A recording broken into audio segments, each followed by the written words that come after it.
Hai sobat semua, jumpa lagi dengan Om Ifat dan kali ini saya ditemani dengan Mas Jo. Bagaimana kabar Mas Jo? Puji Tuhan baik Pak. Ya. Om. Alhamdulillah ya.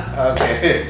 Nah, kali ini kita ingin berbincang-bincang santai ya mengenai kilas balik di tahun 2021 ya, dan menjawab tantangan ke depan di tahun 2022 mengenai peluang dan tantangan apa saja yang akan kita hadapi ya. Nah, sobat semua, tanpa terasa memang 1 tahun terakhir ini ya kita sudah menjalani tahun 2021 ya. Nah, sebentar lagi kita akan memasuki tahun 2022. Banyak hal yang kita sudah lewati ya. Nah, tentunya tidak mudah ya sobat semua ya. Nah, di kesempatan ini saya ingin berbincang dengan Mas Jo ya, apa saja hal-hal yang dihadapi ya di tahun 2021. Bahkan kalau kita mau kilas balik lagi di tahun 2020 ya, hal-hal yang tersulit di masa pandemi COVID-19 ini. Betul. Oke, Mas Jo ini seorang praktisi traveler di pariwisata ya, tepatnya traveler. Traveler ya di bidang pariwisata. Nah, di bidang pariwisata ini tentu saja sangat berpengaruh ya, dengan dampak dari COVID-19 ini. Oke, sambil ngopi ya, kita agak-agak santai-santai ya, betul. Ya, mungkin sebelum kita ngopi dulu ya. Oke, ya. Terima kasih. Kita ngopi dulu ya. Di jamu. Ya, sobat semua, kita ngopi dulu. Santai aja Mas Jo ya. Iya. Terima kasih Om Ifat sebelumnya atas undangannya di kontennya Om Ifat. Ya. Jadi tadi sempat janjian sih ya Om ya. Dari kemarin tuh terkait apa sih rencana untuk transisi di 2021 ke 2022, apalagi kan di tengah pandemik seperti ini. Jadi memang sih kalau untuk traveler seperti saya memang benar-benar pengaruhnya gede banget. Kita kayak dijatuhin Om. Betul. Jadi kayak orang tuh kayak udah bukan di nilai, sudah didorong aja di jurang kemarin itu. Sedikit cerita sih sebenarnya dimulai dari 2020 Om sebenarnya Om. Jadi termasuk salah satunya sebenarnya remake kan kemarin tuh. Kena dampaknya yang harusnya berangkat di bulan April kalau nggak salah kemarin tuh. Akhirnya cancel semua Om. Ya, itu karena ada pembatasan ya. Pembatasan dari pemerintah, kita juga perlu taat. Dan memang sih kemarin ya saya sendiri bersyukur gitu. Beberapa klien saya itu sangat loyal dan memiliki jiwa empati yang besar. Itu menurut saya pribadi, karena ada 5 klien saya itu saat itu tidak bisa berangkat Om. Dari Universitas Mualla Warman, salah satunya PT Remax, lalu yang dari staf Bupati Kutai Barat. Itu di situ kita benar-benar uang itu sudah, mungkin kalau dalam pemikiran orang awam kan nggak ngerti Om. Misalkan kenapa uang saya nggak bisa diambil katanya gitu. Sedangkan di aturan di maskapai itu kan uang masuk kita nggak bisa ambil. Kita cuma dikasih kayak voucher kayak gitu. Sedangkan kita cairkan pun nggak bisa. Jadi itu dampaknya di situ. Udah kebetulan rata-rata klien kami kemarin itu benar-benar ngerti keadaan, termasuk salah satu. Semua ini terpengaruh, bukan hanya di bidang wisata aja. Betul. Ya, semua sektor ini terpengaruh dengan dampak dari COVID-19 ini. Betul. Jadi harusnya mereka memahami semua ya. Betul. Sampai salah satu anggota DPRD di Balikpapan, saya tidak perlu sebut namanya sih, itu benar-benar neken ke saya, seolah saya itu makan uangnya atau apa. Cuma saya sabar aja sih. Maksudnya mereka mau minta dikembalikan uangnya karena sudah mungkin deposit dulu untuk keberangkatan perjalanan ke suatu tempat gitu. Om.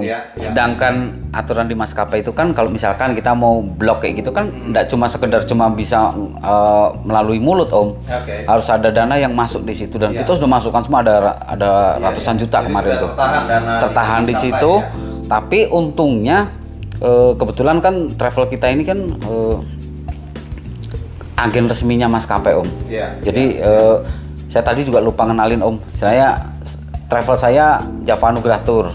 Untuk di Balikpapan, di Kalimantan Timur sih sudah banyak dikenal gitu. Karena kan kita tripnya juga keluar negeri juga Om. Kita kebetulan remake juga sudah beberapa tahun sudah kali menggunakan betul. jasa dari Java Anugrah Tour ya. Nah saat itu saya sempat dihubungin sama Bu Elis, stafnya di PT Remax itu untuk sudah kira-kira kalau dikembalikan bisa nggak gitu kan. Saya bilang Bu agak susah tapi saya upayakan. Nah untungnya dari pihak Remax terus klien-klien kami itu mau memahami akhirnya sudah toh juga nggak hilang dan saya yakin semua mempercayai saya gitu. Memang dana itu nggak kemana-mana. Tapi kalau yang satu ini yang salah satu anggota DPRD ini neken seolah-olah tuh kita pakai uang kita aja susah buru-buru mau seperti apa kan Om.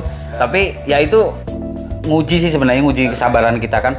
Kita ini tapi perlahan-lahan sudah mulai ada pergerakan walaupun cuma bisa jualan ecer seperti itu. Tapi kan itu nggak berpengaruh Om. Sampai jujur saya itu sampai pernah ngurir Om. Oke. Jadi apa saja, kiat-kiat apa saja untuk menyiasati pada saat terjadi pandemi itu kan tidak ada kegiatan bisnis tidak jalan, semua tidak jalan, mau traveling kemana juga nggak ada sama sekali Om. Batasan tadi PPKM ya kan? Iya. Nah Mas Jo sendiri kira-kira apa yang dilakukan pada saat itu? Awalnya saya berdiam di rumah Om, karena saya juga takut kan, takut kena virusnya juga karena kebetulan waktu itu saya pulang dari Singapura itu sudah mulai meledak di Singapura. Terus saya kembali ke Indonesia. Setelah itu kita benar-benar berdiam sampai bulan Juli, tapi tiba-tiba tabungan sudah habis. Kita juga kan butuh pengeluaran sampai kasarnya tuh mau beli listrik 100.000 aja udah nggak kebeli Om. Waktu itu akhirnya nyiasatin kita sudah. Saya sempat ngelamar ke beberapa temen yang masih usahanya masih jauh, ditolak Om. Jadi nggak percaya. Sampai segitunya ya dampaknya. Jadi saya ngelamar, cobalah ada kerjaan kasih ke saya. Sudah ini pandemik bukan waktunya bercanda. Itu rata-rata ngomong gitu Om, karena mereka taunya kita sering bawa mobil ke sana. Padahal kan kita udah apa yang bisa dilepas kita lepas waktu itu kan. Kita udah nggak mikirin untuk gengsi atau apapun, sudah lepas semuanya. Tapi ya itu kita ngelamar nggak diterima sama temen, dikira bercanda. Akhirnya sudahlah cari peluang lain, ngurir Om. Jadi memang sektor wisata itu sangat berpengaruh, terdampak sekali. Hancur duluan, pulihnya belakangan. Iya, betul. Itu pariwisata. Tapi kalau dilihat terakhir ini setelah masa pandemi ya, artinya COVID-19 ini sendiri di Indonesia khususnya, ini sudah menurun ya, trennya sudah menurun. Dan beberapa daerah khususnya di Bali dan tempat wisata di Jawa juga ya sudah mulai terbuka dan orang-orang sudah mulai kembali untuk beraktivitas, kemudian ingin sudah 2 tahun istilahnya berdiam diri di rumah ya karena PPKM tadi, ingin berjalan-jalan lagi kan, ingin traveling lagi, mungkin ke Bali, ke Jawa dan sebagainya. Nah, kira-kira bagaimana trennya sekarang? Sejak kapan mulai kembali orang melakukan perjalanan ini? Kebetulan waktu itu bulan Maret Om. Bulan Maret tahun 2021. 2021. Itu sudah mulai lagi? Itu maksa sebenarnya Om. Jadi ada salah satu klien kami Universitas Mula Warman. Itu Fakultas Ilmu Keguruan Geografi. Itu memang harus berangkat karena memang sudah tertumpuk Om. Jadi dua angkatan ini tertumpuk. Kakak kelasnya sama adik kelasnya udah tertumpuk dua-duanya. Tapi akhirnya sama saya diskusi dengan dosennya, sudah berangkat tapi di jeda waktu. Itu tujuan kemana itu? Ke Jogja. Ke Jogja. Jadi pada saat itu di Jogja sudah mulai dibuka PPKM-nya. Kayak kuburan Om. Jadi kita kayak satu kita sendiri aja yang tur, tapi kan kita nggak sekedar tuh jalan-jalan.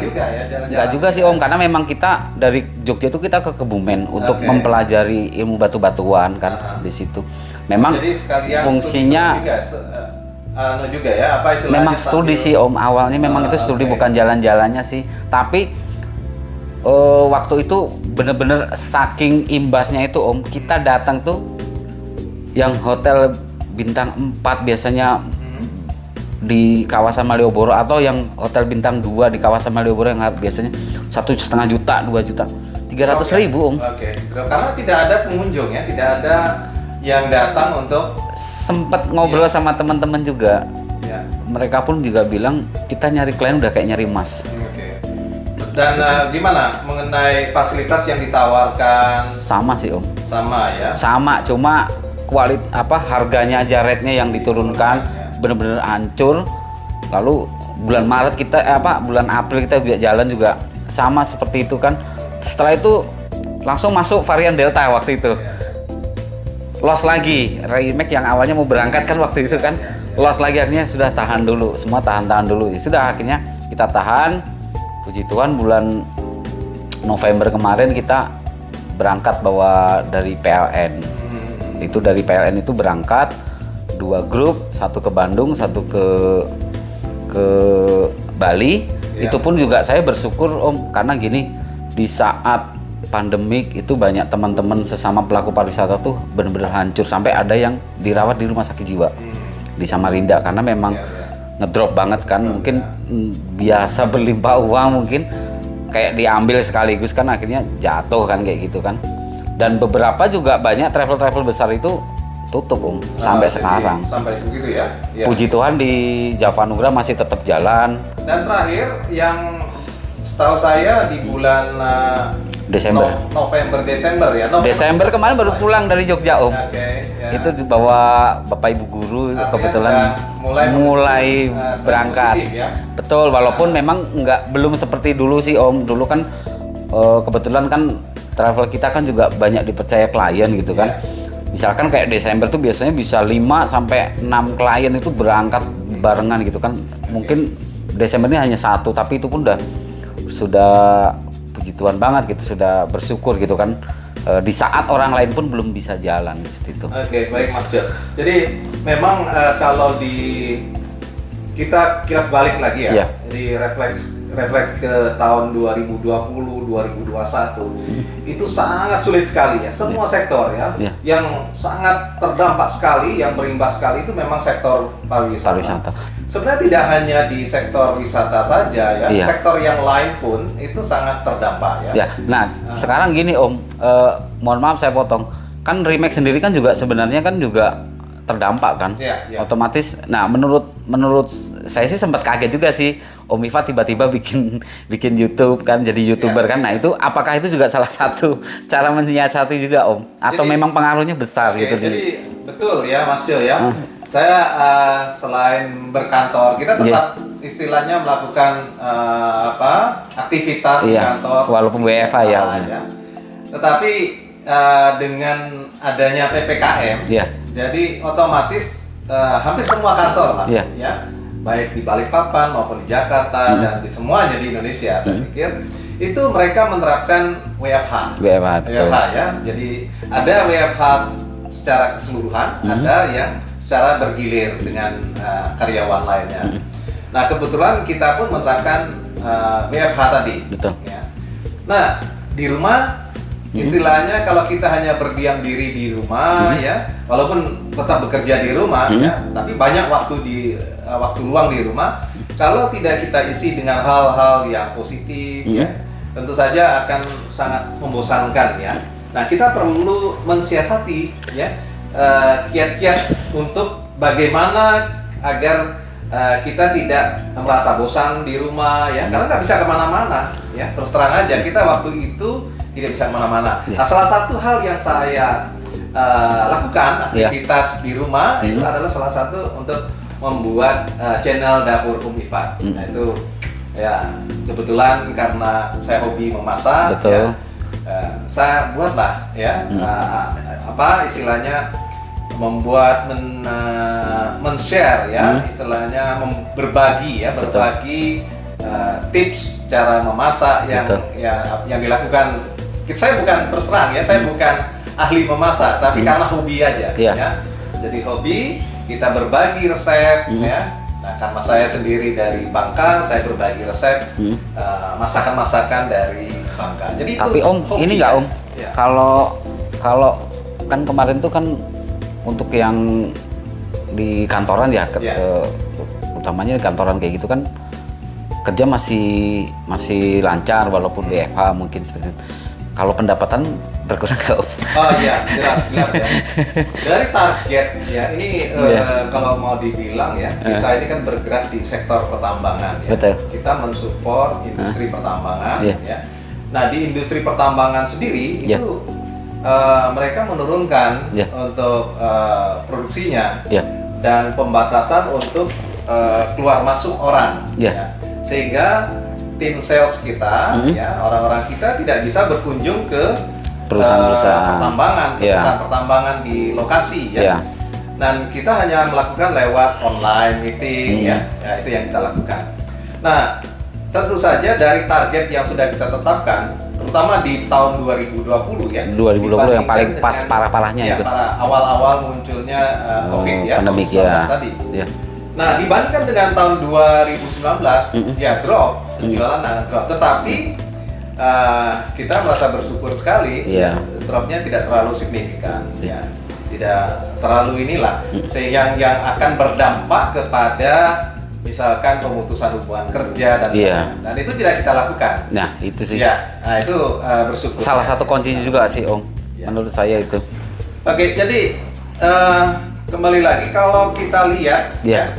di tahun 2021 ini ya, ini kebetulan di sektor pertambangan sangat terbantu Ya. karena adanya peningkatan harga batu bara. Betul. Ya.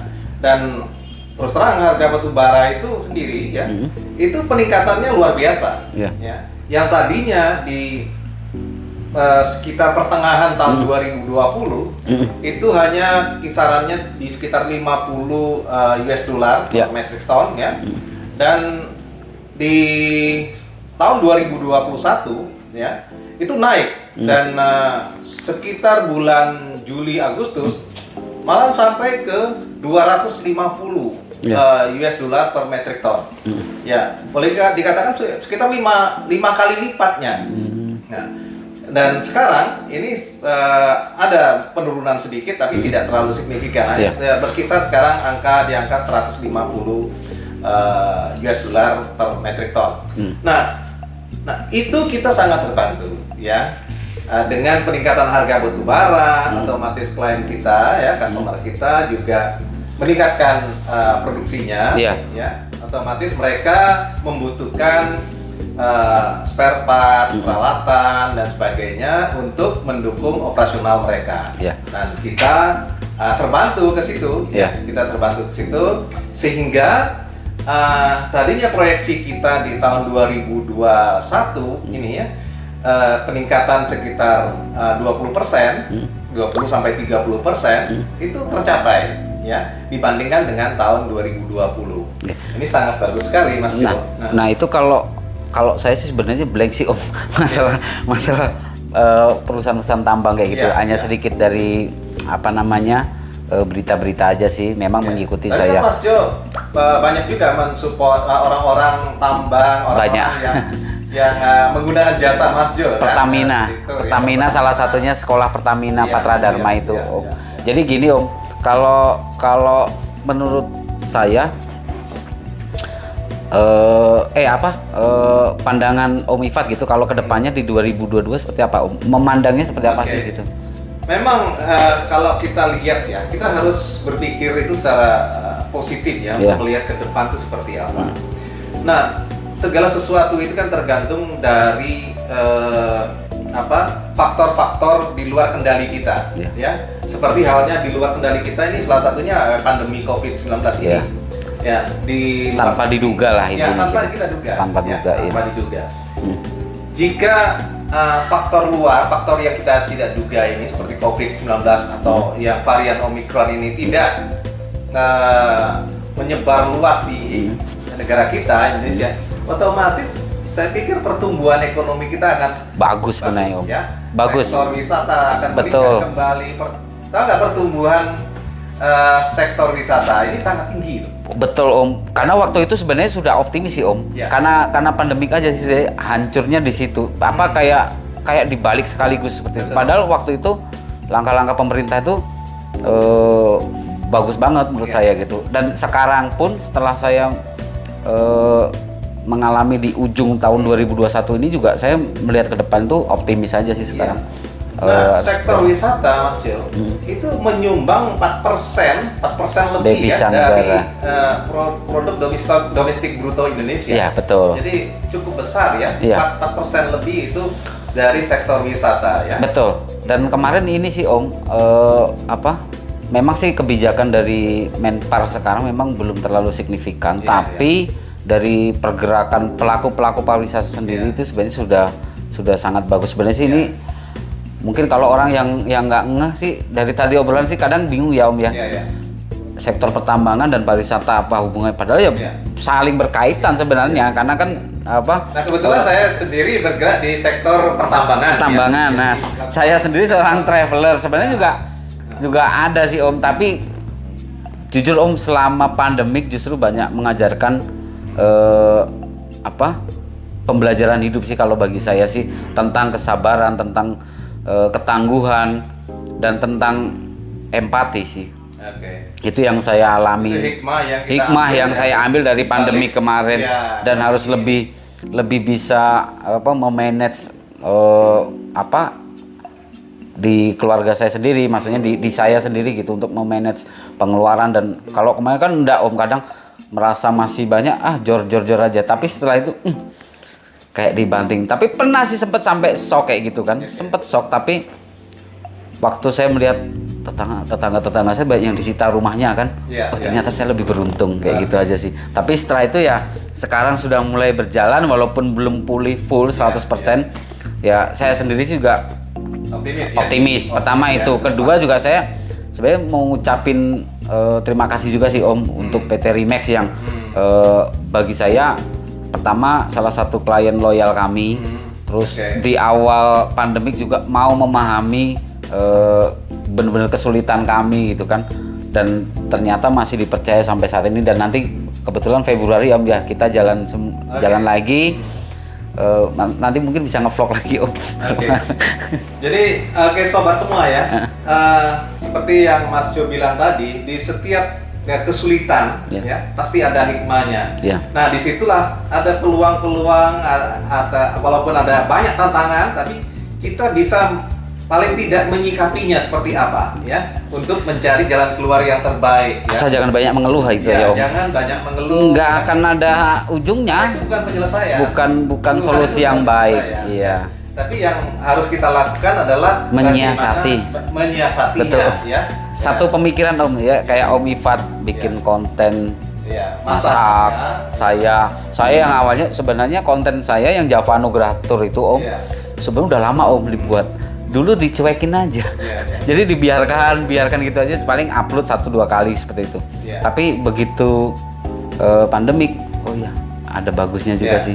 Kalau saya sih tujuannya adalah selain karena ingin mengisi waktu ya, karena tidak banyak bisa menyalurkan hobi Om. Menyalurkan hobi ya, berbagi pengalaman. Nah, mempromosikan karena saya berasal dari Bangka ya. Masakan Bangka. Betul. Dan berbagi istilah berbagi ilmu memasak. Betul. Ya. Nah, kebetulan saya hobi di situ. Itu yang saya lakukan ya. Oke Om, mungkin gitu ya Om ya. Saya pikir gitu, kita sambil ini ya, saya ngopi menikmati dulu kopinya. Saya juga ngucapin terima kasih Om sekali lagi atas kebaikan dan pengertian dari PT Remax yang dipimpin sama Om Ifat. Mudah-mudahan itu menjadi berkah buat kita semua sih Om, untuk istilahnya memang kan waktu pandemi kemarin kan yang dibutuhkan kan sebenarnya empati kan pada orang yang kita semua. Betul. Dan saya juga banyak belajar juga dari mungkin suatu saat saya tidak mengalami kesulitan, ya saya harus bisa memahami orang lain yang kesulitan seperti itu. Mungkin itu nanti buat teman-teman di channelnya Om Ifat, mungkin kalau mau tur-tur, mungkin kalau masak sih sama Om Ifat, tapi nanti kalau mau tur-tur bisa nanti di channel Java Anugratur, di situ silakan dicek. Tapi kadang-kadang susah Om nyarinya. Java Anugrah. Saya orang ngetiknya kadang gini Om, anugerahnya itu langsung anugerah, padahal nggak anugerah. Kadang itu diplesetin sama orang tuh anunya gerah katanya. Seperti itu. Ini itu aja. Terima kasih Om undangannya sama kopinya sore. Mudah-mudahan Ya. kontennya makin berkembang terus, Oke. semakin bermanfaat bagi banyak Ya. orang, menambah ilmu, apalagi untuk ibu-ibu yang Ya. hobi memasak sih. Ya. Oke. Oke, sobat semua. Jadi ini bincang kita ya, saya dengan Mas Jo ya mengenai kilas balik di tahun 2021 dan menjawab tantangan ke depan apa saja peluang-peluang yang akan kita ambil di tahun 2022 yang akan datang. Nah, sobat semua, pada kesempatan ini saya dengan Mas Jo tak lupa ingin mengucapkan selamat Tahun baru 2022 ya. Ya. Semoga di tahun yang akan datang ini akan lebih memberikan kesempatan Kebaikan.